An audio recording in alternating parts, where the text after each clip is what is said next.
Et Catherine Bierling, les membres de notre association la connaissent bien. Elle a souvent participé à nos manifestations, aux journées de l'autobiographie que l'association organise chaque été, souvent comme animatrice d'ateliers d'écriture. Catherine Bierling, née en Picardie, à Liege, sur la 4e de couverture de cet ouvrage qui est sorti récemment, Vieille comme mes robes, l'histoire de la fille Lila. Donc émigrée vers l'Allemagne dans les années 70. Nous la connaissons également grâce aux nombreux articles que nous avons pu lire dans la revue de notre association La Faute à Rousseau. Elle a participé à des résidences d'écrivains au Québec, en Bolivie, en Islande. Donc nous allons avoir un panorama mondial de l'écriture de soi, des blogs sur ses séjours d'écrivains, mais aussi d'artistes en résidence. Je suppose que Catherine va évoquer aussi cet aspect, et je lui passe maintenant la parole.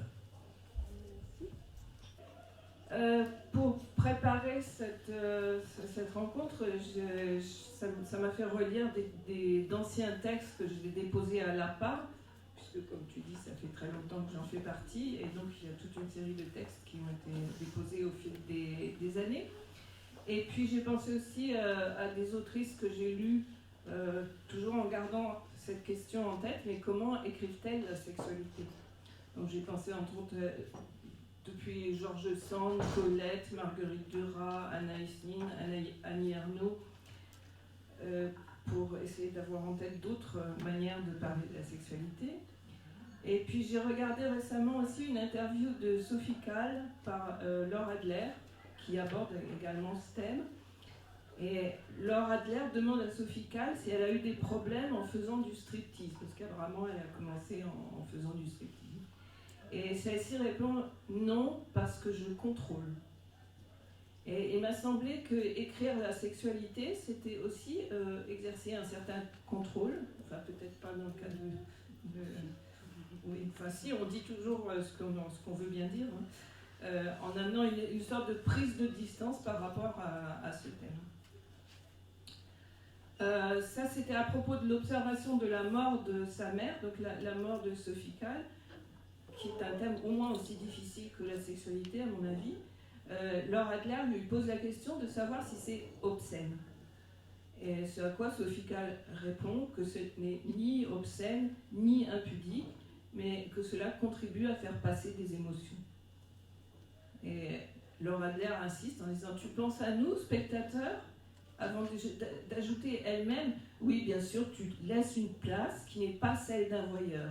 Il n'y a ni indécence, ni impudeur. » Et puis elle compare alors le livre d'Annie Ernaux qui s'appelle « L'usage de la photo » et « Prenez soin de vous » qui est une performance exposition de Sophie Calle. La sexualité, évoquée dans ces deux cas, mais non exhibée, représente pour moi le contraire de la pornographie. Les deux artistes restent pleinement maîtresses de leurs œuvres et de ce qu'elles livrent de leur intimité. Donc je reviens ensuite à les textes que moi j'ai pu écrire, déposer ou pas déposer d'ailleurs, il y en a aussi quelques-uns que je n'ai pas déposés, au fil de ces années passées avec Lapin. Mes premiers textes déposés, donc ça commence avec l'enfance, l'adolescence, ça tournait beaucoup autour de la découverte du sexe opposé et de ses mystères, mais pas que. C'était pas centré uniquement sur les découvertes au niveau sexuel. C'était des moments, l'histoire de moments que je considérais importants, où la sexualité avait sa place, mais sans pour autant occuper toujours le centre de la scène. Donc quelques exemples, il y en a un qui s'appelle « Le nom des balles perdues », et qui évoque 1968, le début de mon adolescence, la découverte de l'autre masculin. Ensuite, il y a eu Ces gars légers et vigoureux. Ça, c'était ma période de groupe de jeunes entre 15 et 18 ans. Et là, j'ai retrouvé une petite citation pour me rappeler comment est-ce que j'écrivais quand j'avais besoin d'évoquer la sexualité. File, oh mon fil, prends-moi, serre-moi, mange-moi, fais-moi disparaître dans ton corps, dans ta tête. Cesse de te beurrer en permanence et d'être si malheureux sans qu'on comprenne jamais pourquoi. Oh mon fil, ne me lâche jamais plus, garde-moi sur ta peau pour toujours. Donc ça, c'était les passages un peu érotiques. Ensuite, il y a eu j'ai écrit un texte, je ne sais pas s'il est à la fin ou s'il n'est pas, le passage du Rhin. Donc c'est ma période où je suis partie vivre en Allemagne, mais aussi surtout le choc de la découverte, j'étais jeune, hein, que certains hommes ne sont pas disponibles parce qu'ils sont homosexuels. Et que je savais évidemment en théorie, mais que d'avoir été confrontée à ça, ça a été une expérience assez curieuse et intense. Le premier texte, je crois que j'ai déposé, ça s'appelait La valise bleue, et c'était l'histoire d'un été en Angleterre qui était aussi au niveau érotique très, très libérateur. Et puis encore un autre qui s'appelle Ailleurs, et de nouveau aussi centré sur une rencontre érotique et un voyage en Grèce, parce que c'est une histoire avec un grec.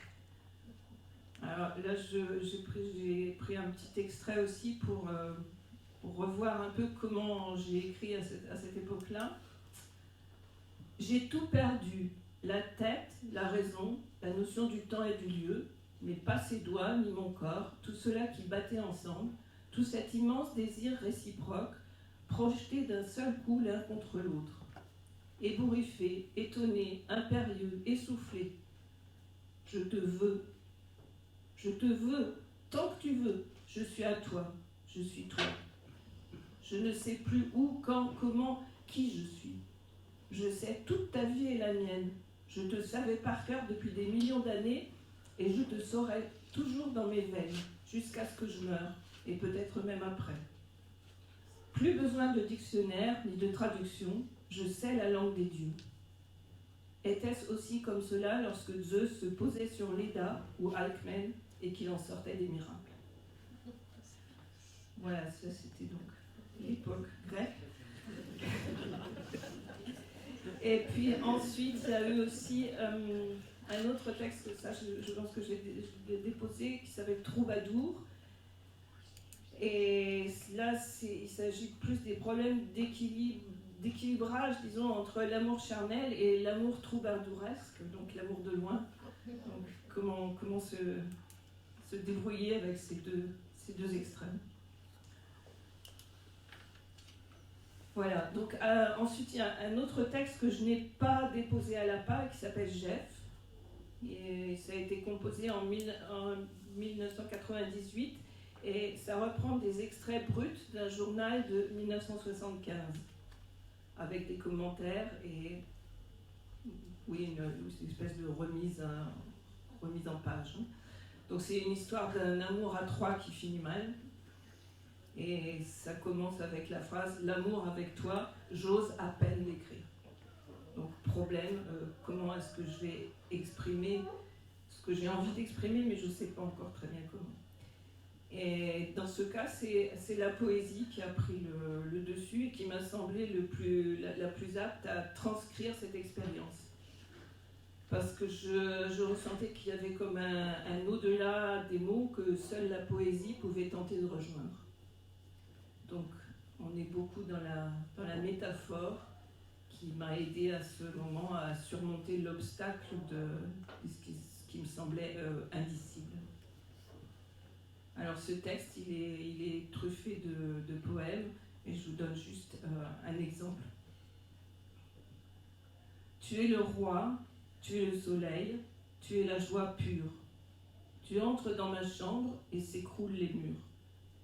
Tu es le magicien, Tu tiens la vie dans ta main. Tu peux faire pleuvoir des déluges. Tu peux faire voltiger la neige. Tu peux allumer le soleil. Tu peux incendier la ville.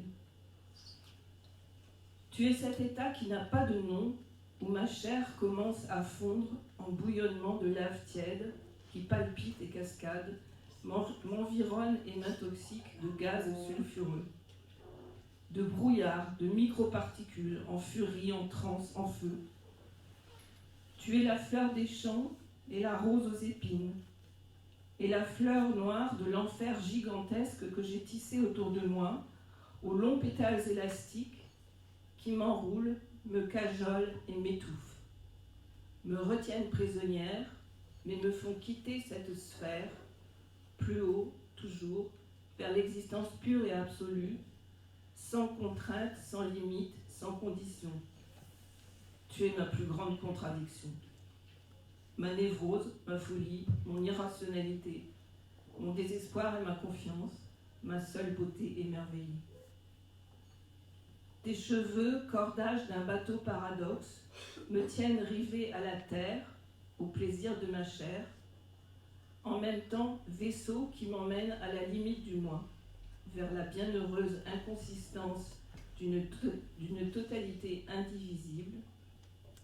Pardonne-moi, tu n'es qu'un homme, j'ai rêvé et je le sais.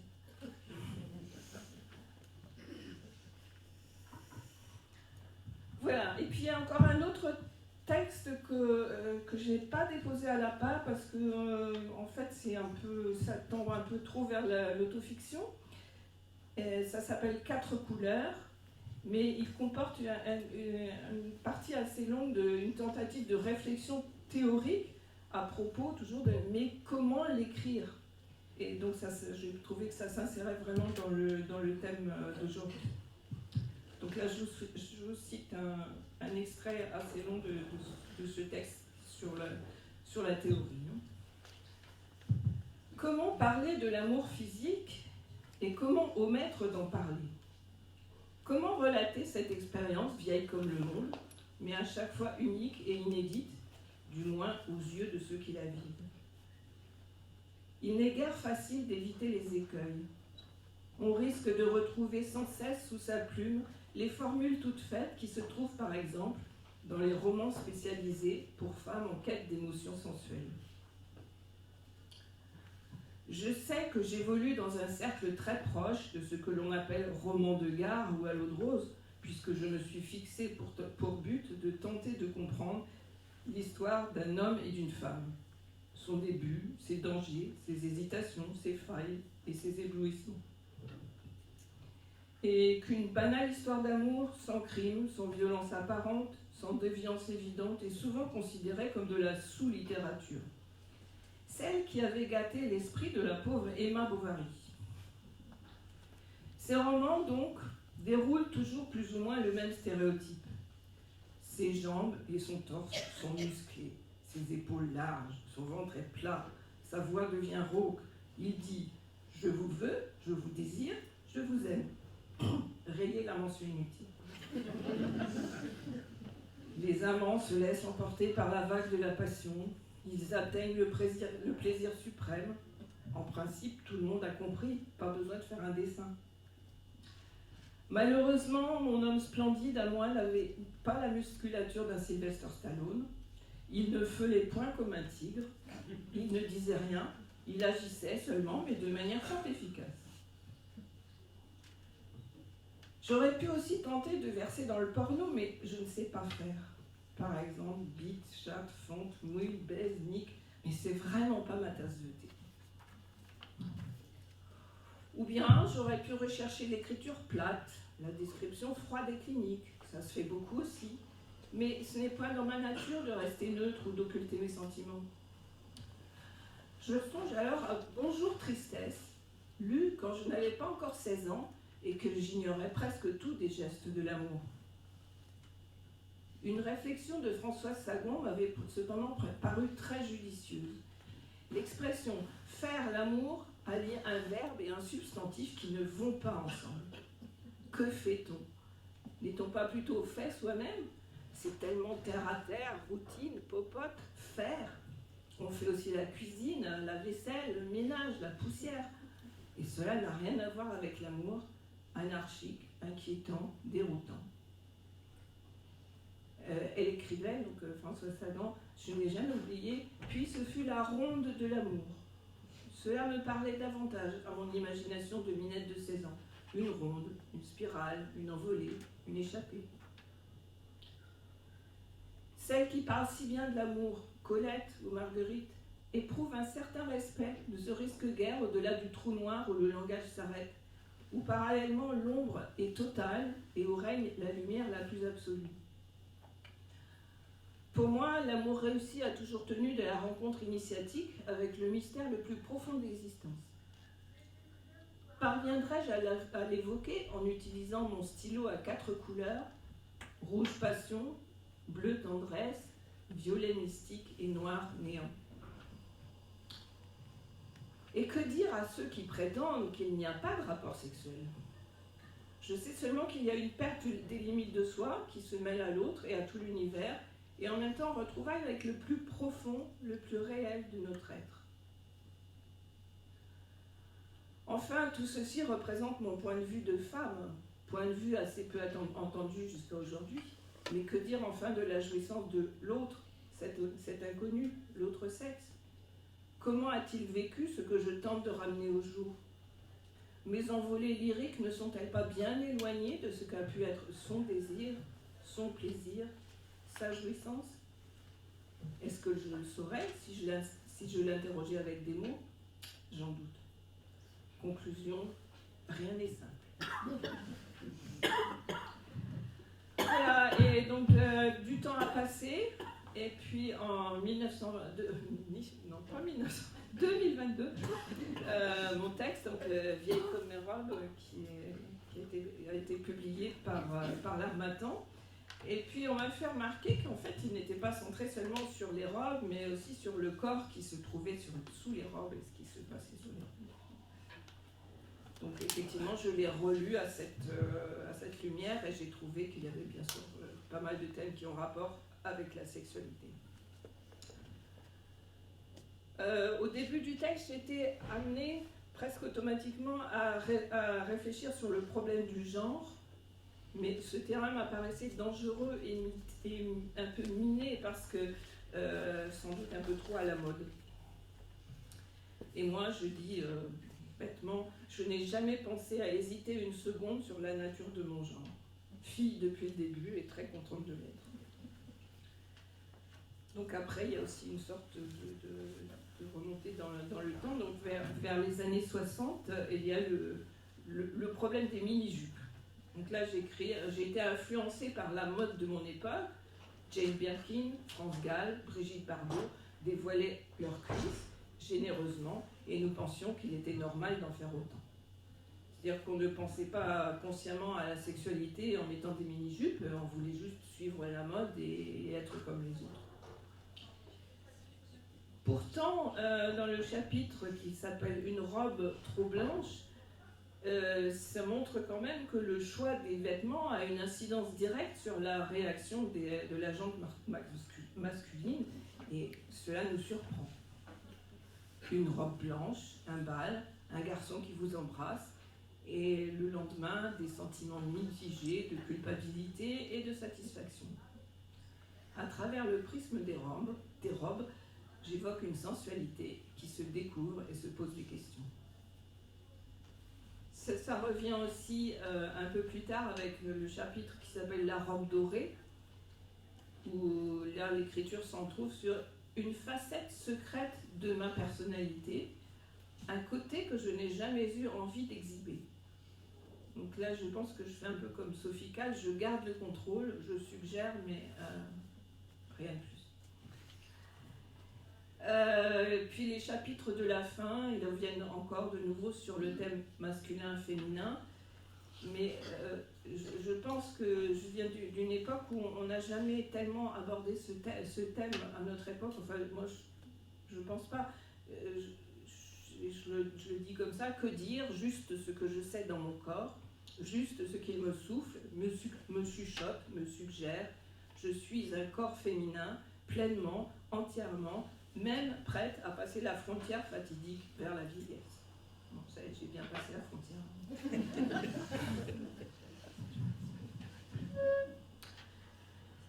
Et puis je reviens encore sur le thème de la maîtrise de ce que l'on montre ou pas.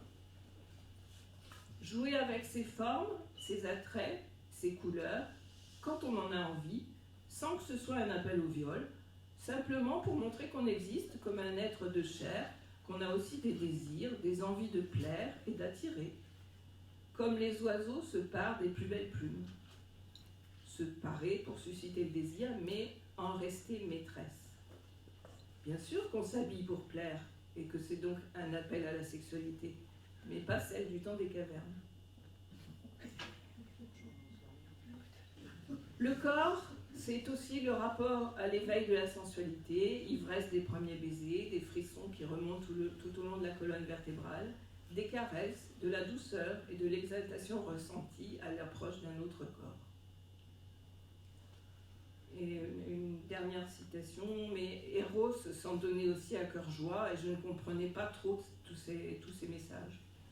Je déguisais l'appel de la chair en passion spirituelle, mais ça ne marchait pas toujours. Il aurait peut-être été plus honnête de parler de libido, d'Eros, qui a si souvent mené la danse. Donc je constate que dans ces textes-là, pour écrire la sexualité, je l'ai encore une fois prise de biais en abordant l'aspect extérieur des robes, sans m'étendre sur les partenaires qui ont partagé ces expériences. Je voulais parler des filles, des femmes en général, les mettre sur le devant de la scène avec leurs robes, leurs parures, ce qu'elles décident de montrer ou de ne pas montrer, et le plaisir qui peut en découler. Donc j'ai éliminé un peu toutes les particularités, les rencontres masculines dont j'ai déjà parlé dans d'autres textes, pour me concentrer vraiment sur l'expérience féminine, même si certains aspects m'en échappent, en ce qui concerne surtout l'aspect contemporain. Alors, tout ce qui est woke, MeToo, LGBTQIA+, etc., c'est pas vraiment mon époque, quoi.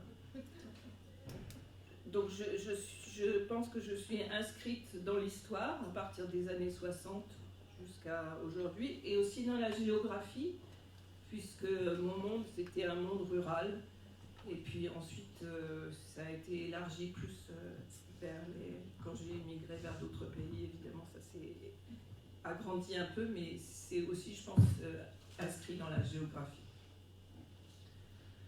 Voilà, donc j'en arrive à la conclusion, et je dirais que ça n'a jamais été facile d'aborder ce thème dans un écrit autobiographique. Et je me suis souvent posé la question, mais qu'est-ce que je veux bien dire et comment je veux le dire ? Donc dans beaucoup de textes, il s'agit d'expériences directes, parmi lesquelles la sexualité joue un rôle important, mais pas unique, et un rôle que je ne désire pas passer sous silence. Donc une possibilité, c'était pour moi d'avoir recours à des textes poétiques. Dans ce texte 4 couleurs, je dissèque vraiment la question de savoir quelles sont les possibilités qui s'offrent à moi et quelles sont celles que je refuse. Donc la sexualité harlequin, ça ne me va pas. Le pornographique, ça ne me va pas non plus. Et l'écriture plate, la description clinique non plus. Donc j'essaye de m'en tirer avec la métaphore du stylo à 4 couleurs, rouge passion, bleu tendresse, violet mystique et noir néant. Et puis finalement, dans ce dernier livre, j'utilise la métaphore de la robe, et c'est vrai que c'est pour évoquer aussi le corps qui vit sous la robe.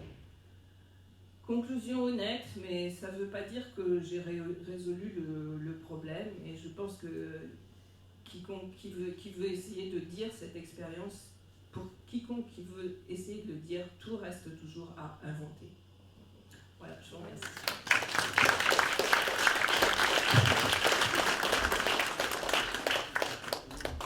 Merci Catherine Bierling de ces voyages entre robes et dérobades.